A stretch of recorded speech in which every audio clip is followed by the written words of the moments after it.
Olá!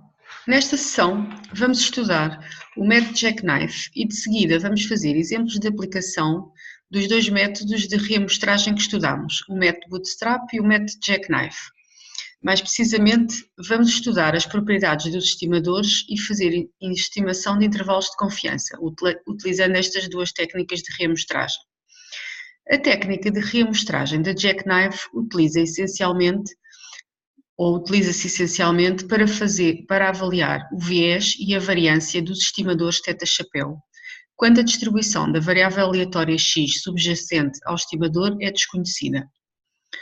Tal como no método Bootstrap, quando queremos avaliar a qualidade de um estimador, nomeadamente a sua média e a sua variância, geramos uma amostra do estimador e depois calculamos a média e a variância dessa amostra. Para arranjar uma amostra do estimador, temos de gerar amostras da variável aleatória de interesse x, para além da amostra real que temos disponível. E para cada amostra, teremos de calcular então o estimador. O que distingue o método Bootstrap do método Jackknife é o modo como geramos outras amostras da variável aleatória x. No método de Bootstrap, geramos amostras utilizando uma função de distribuição aproximada. E, em geral, utilizamos a amostra real disponível para determinar a tal função de distribuição aproximada. No método de Jackknife, construímos novas amostras da variável aleatória x, retirando consecutivamente uma observação à amostra real que temos disponível. Se a dimensão da amostra inicial é n, então, deste modo, obtemos n amostras, cada uma composta por n-1 observações da amostra real. Para cada uma destas n amostras, calculamos o estimador e obtemos assim n estimadores de θ. Denotamos estes estimadores por θ-chapéu-1, θ-chapéu-2, θ-chapéu-j. A interpretação desta notação é que o θ-chapéu-j é o estimador θ-chapéu calculado utilizando a amostra inicial após se lhe retirar a observação j. Os estimadores assim determinados são utilizados para calcular n valores de influência empíricos. O valor de influência empírico, que denotamos por LJack-J, é igual a n-1 vezes a diferença entre θ-chapéu e θ-chapéu-j. Relembro que o θ-chapéu é calculado usando a amostra inicial disponível e o θ-chapéu-j é calculado utilizando essa amostra inicial após se lhe retirar a observação j. Assim, de certo modo, θ-chapéu menos θ-chapéu-j mede a influência da observação j no estimador. A medida que vamos utilizar para medir o enviesamento do estimador é o viés de Jackknife, que é igual a menos a média dos valores de influência empíricos. É como se estivéssemos a calcular a média das influências das diferentes observações da amostra. O estimador da variância vai ser a soma dos quadrados dos desvios dos valores de influência empíricos em relação ao viés de Jackknife. Neste slide, de qualquer modo, apresentamos duas expressões alternativas para calcular a variância de Jackknife, mas que obviamente vão dar o mesmo valor.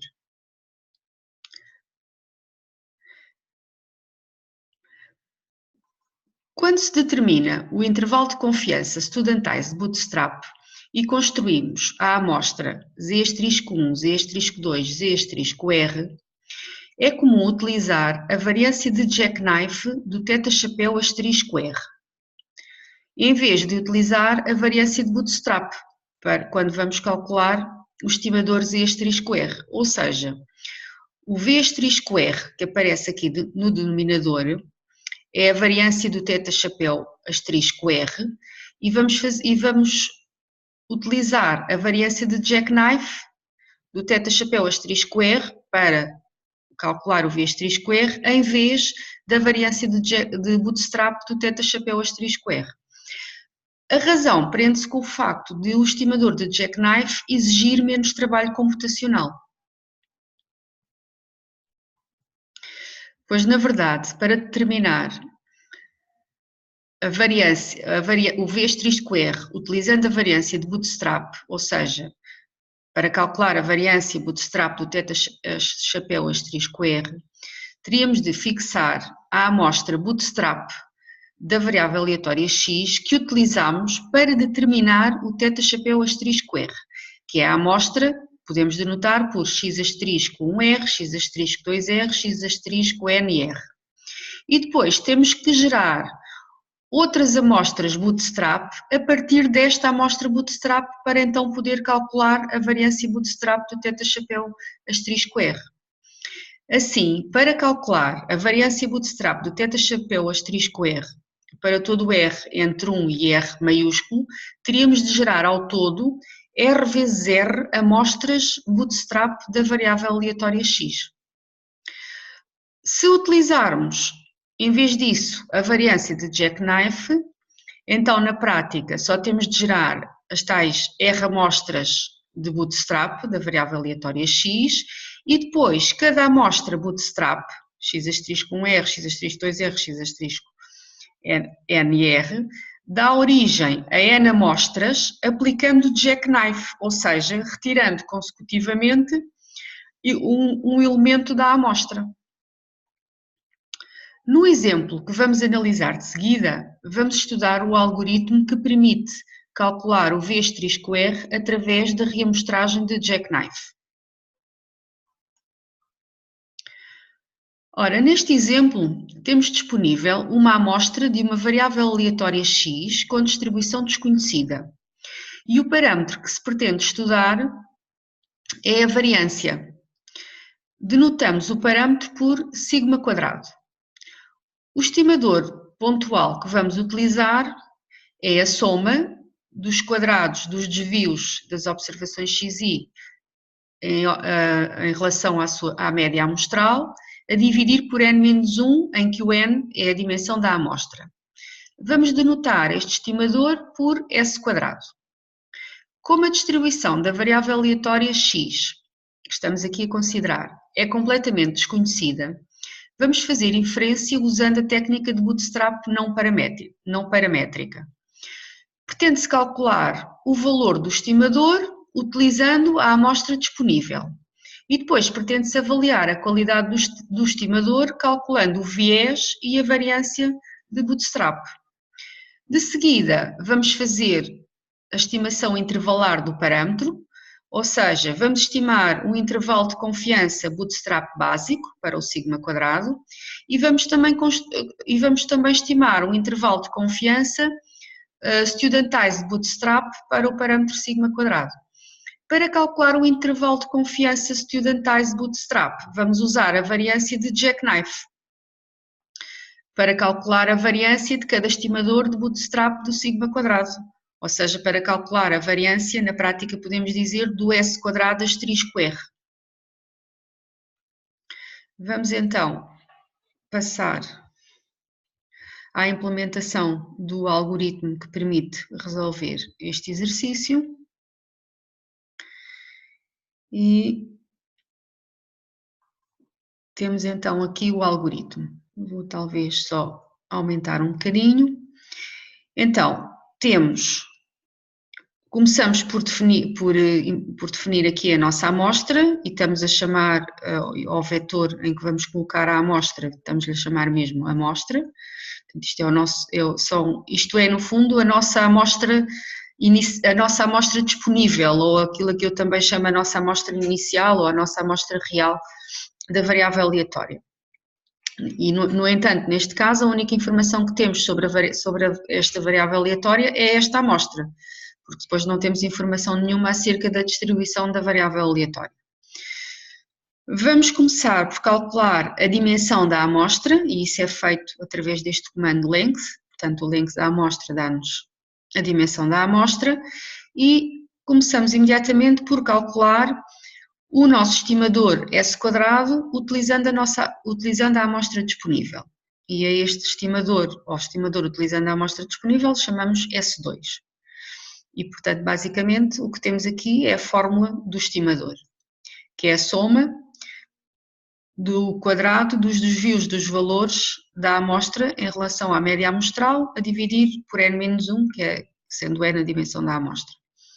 Vamos então já implementar este algoritmo no R.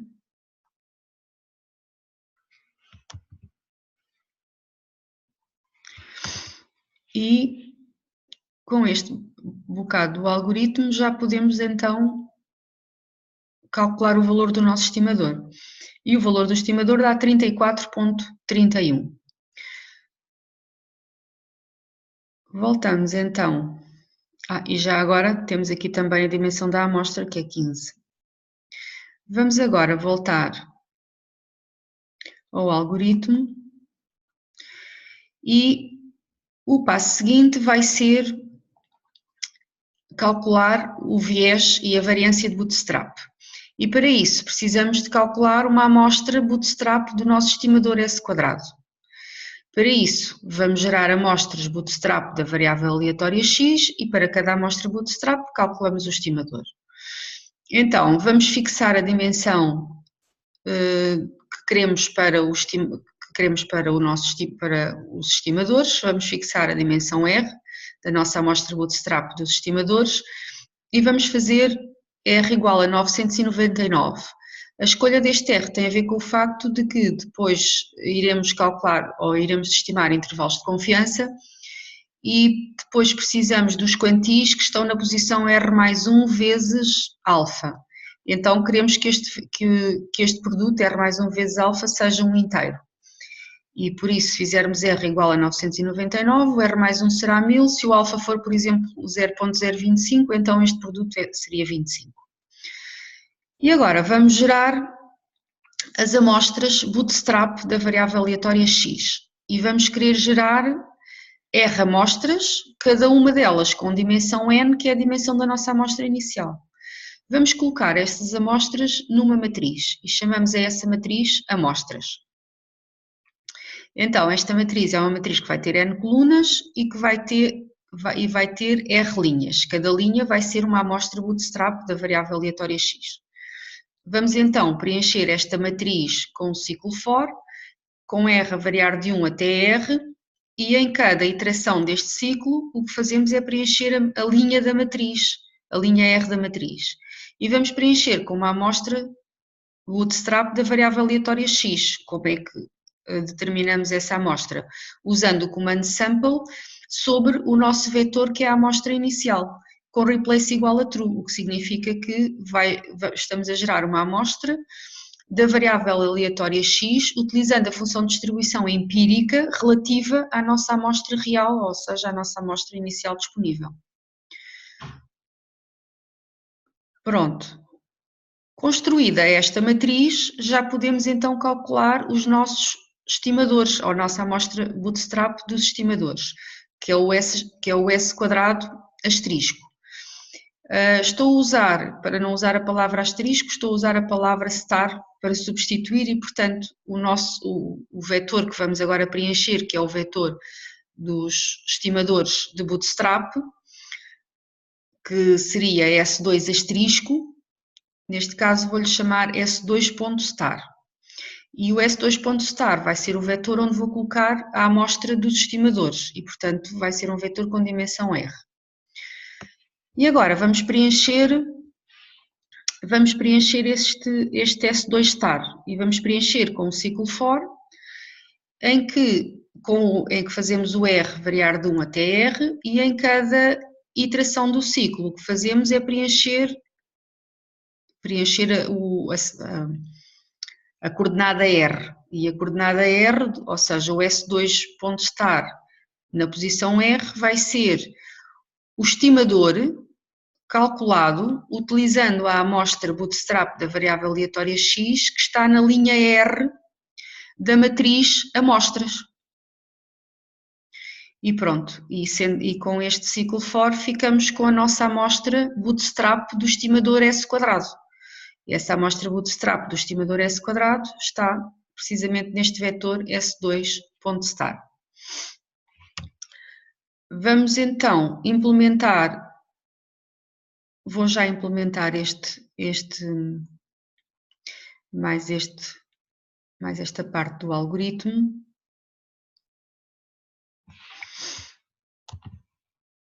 E assim vamos ver o nosso vetor de estimadores do S quadrado, ou dos estimadores bootstrap do S quadrado. Vamos então correr.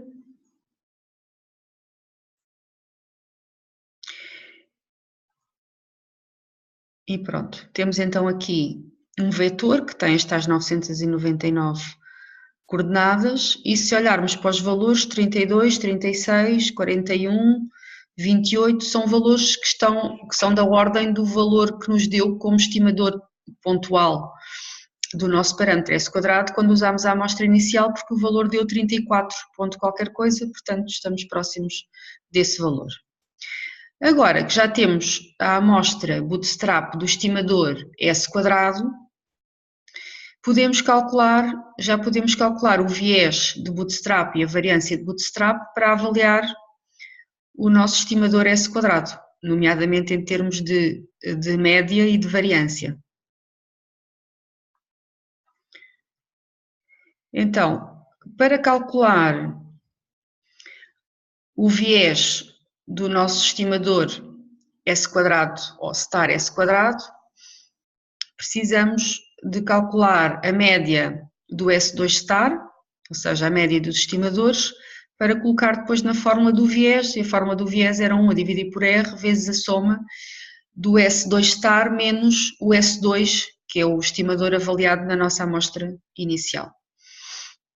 E, portanto, aqui já estamos a calcular o viés, e a variância é, mais uma vez, implementar a fórmula, e uma vez que temos a amostra do estimador, é só fazer 1 a dividir por 1 menos R, e depois é a soma do S2.star, que é a nossa amostra bootstrap do estimador, menos a média dessa amostra, que nós denotamos por S2.star.bar, que tínhamos calculado aqui imediatamente antes. E pronto, e com isto temos a variância do nosso estimador S2 asterisco. Podemos já, então, voltar ao R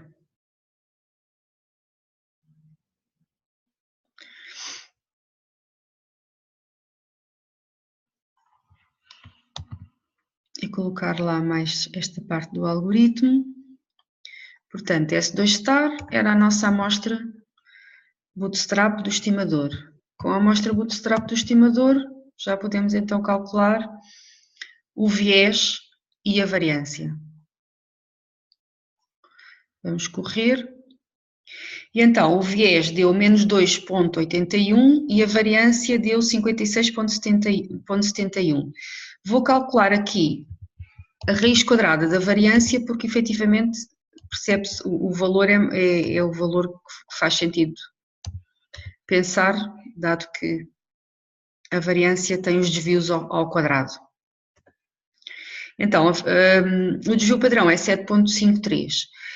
Estes resultados permitem concluir que estamos na presença de um bom estimador, porque o viés, ou seja, no fundo o indicador da média do estimador, dá um valor baixo se pensarmos que estamos a falar de um estimador cujo resultado é da ordem de 34, e quanto à variância também, porque sendo o valor do estimador pontual 34, uma variância, um desvio padrão na ordem dos 7,5 não é uma má variância, ou seja, não se pode considerar que seja uma variância elevada.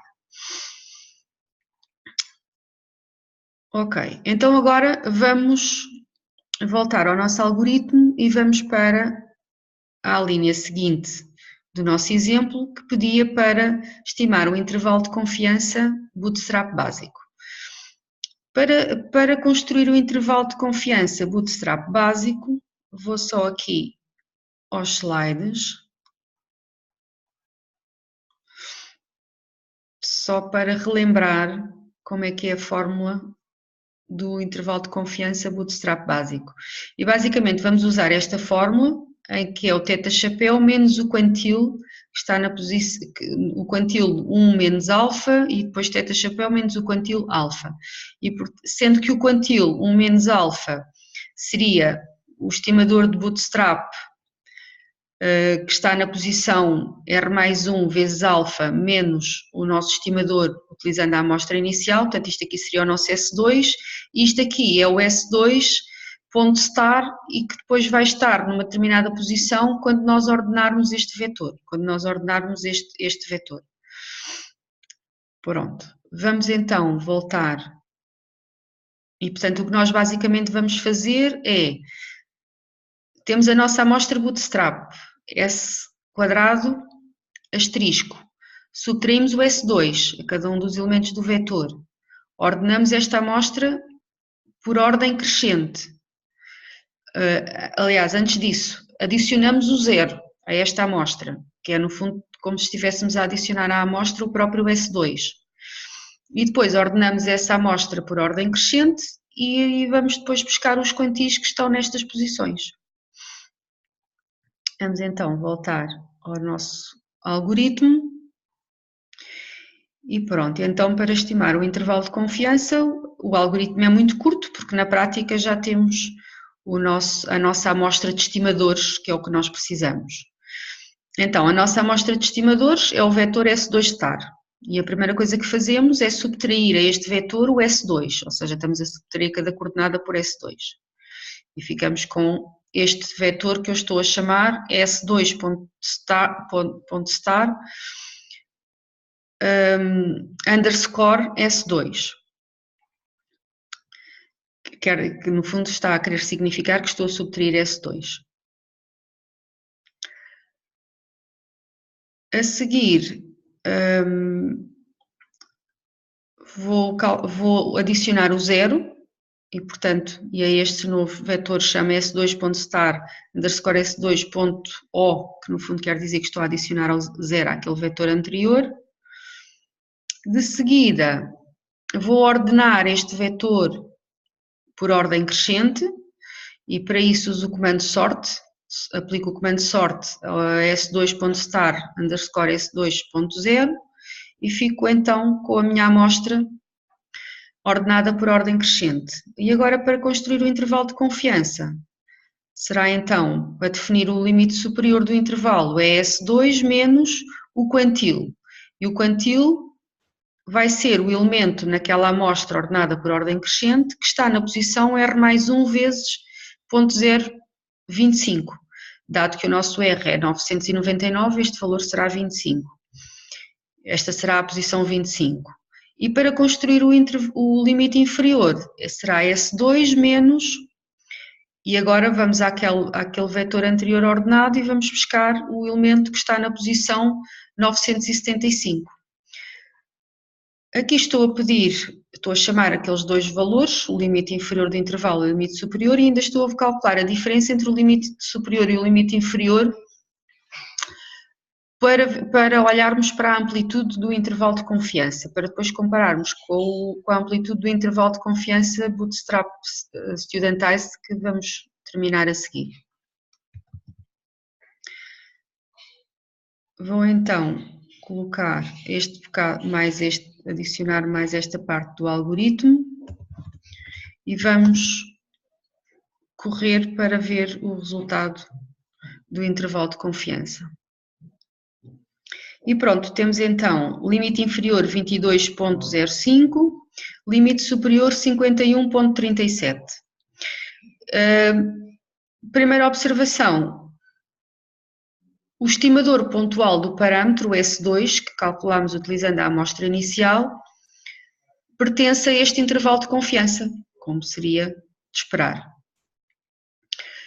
Quanto à amplitude, neste caso deu 29.31, depois o nosso objetivo é comparar com a amplitude do intervalo de confiança Bootstrap Studentized. Vamos então para a última linha, que é calcular precisamente o intervalo de confiança Studentized Bootstrap. Para isso, vamos ter que gerar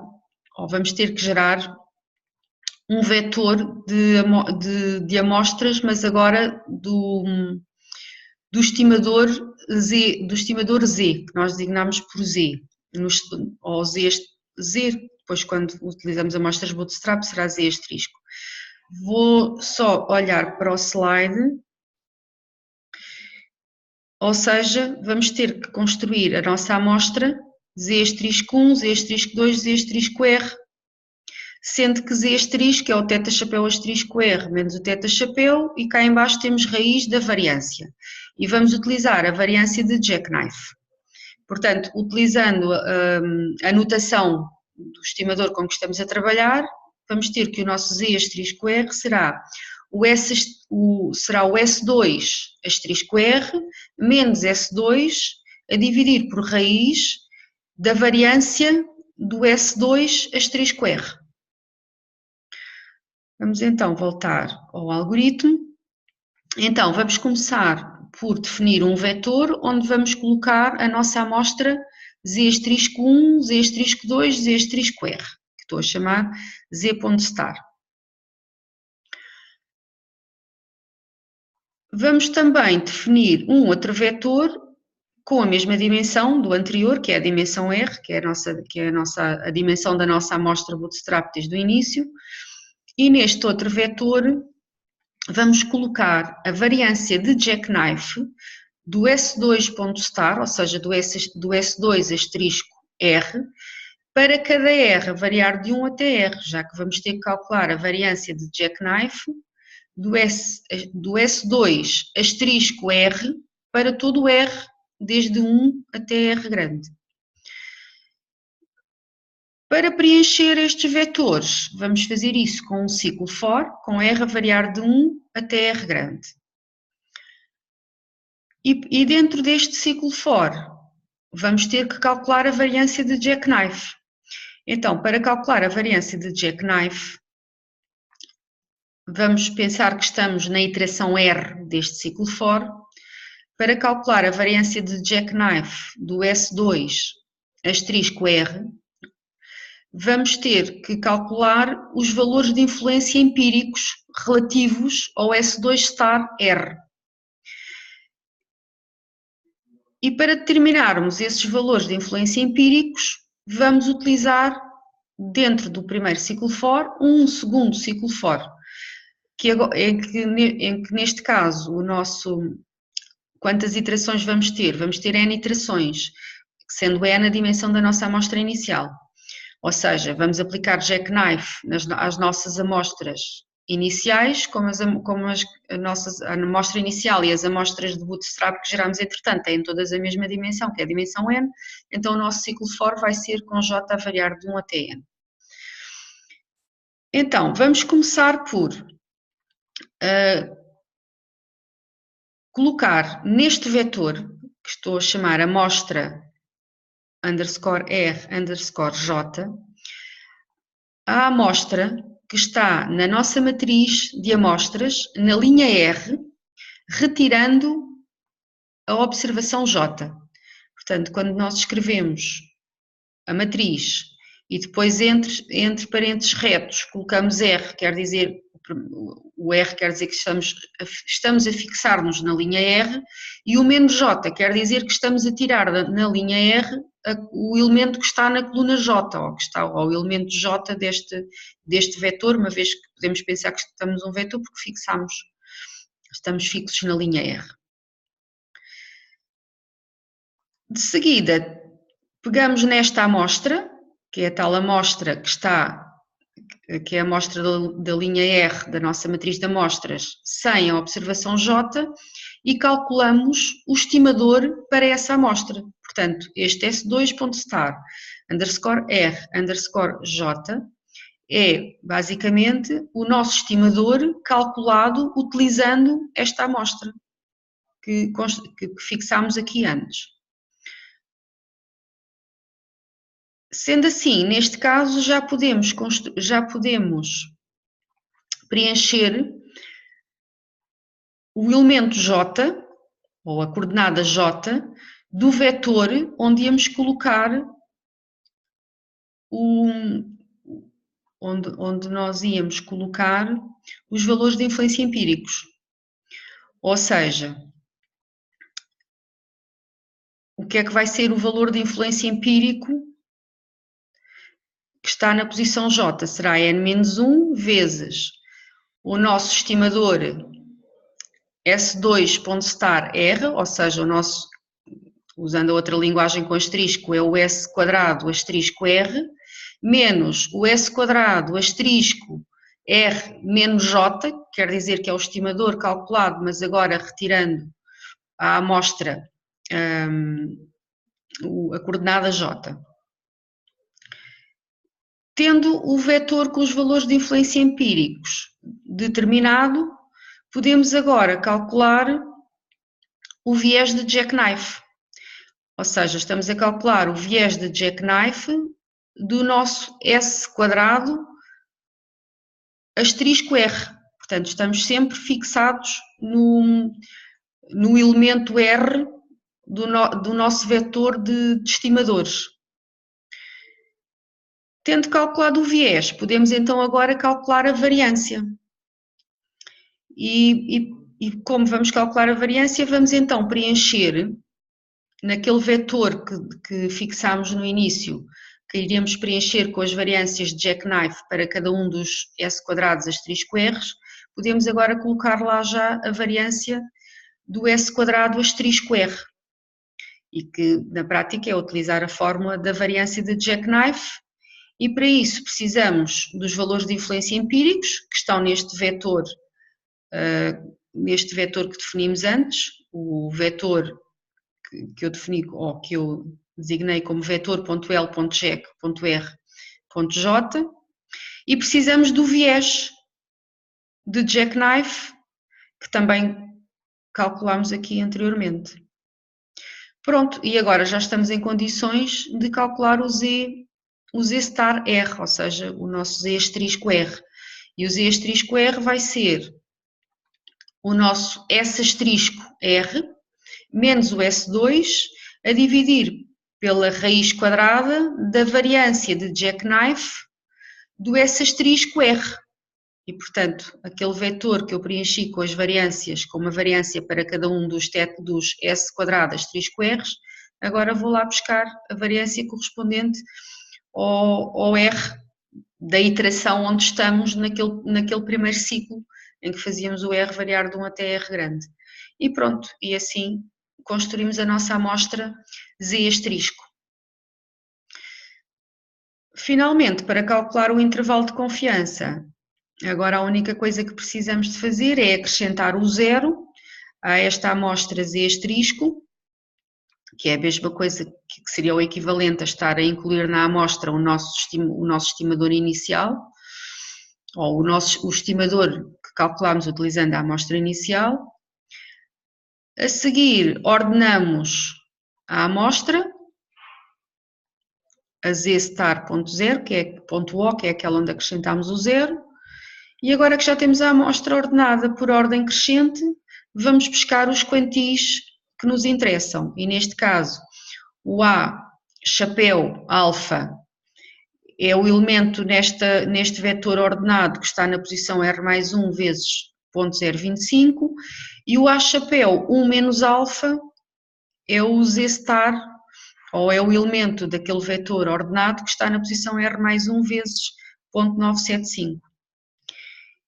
E pronto, e agora utilizamos a fórmula que nos dá o intervalo de confiança Studentized Bootstrap, que eu relembro só que é igual ao θ chapéu menos o quantil vezes a variância de bootstrap do nosso θ chapéu, portanto este V que aparece aqui é a variância bootstrap do θ chapéu, que no nosso caso calculamos atrás, na segunda linha, e depois o intervalo superior, o extremo superior é θ chapéu menos o Z asterisco, que está na posição R mais 1 vezes alfa, e outra vez vezes raiz da variância bootstrap do θ chapéu.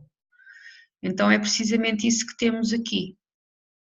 Então o extremo superior do intervalo é S2 menos o quantil, que determinámos antes, que chamamos A.hat.alfa, vezes raiz quadrada da variância, isto é a variância de bootstrap do S2 que tínhamos calculado antes.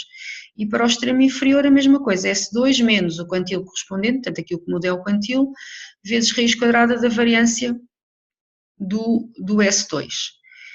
E pronto, e agora peço aqui os valores do extremo inferior e superior do intervalo e peço ainda a amplitude, ou seja, faço a diferença entre o extremo superior e o extremo inferior. Vamos então colocar a restante parte do algoritmo no R.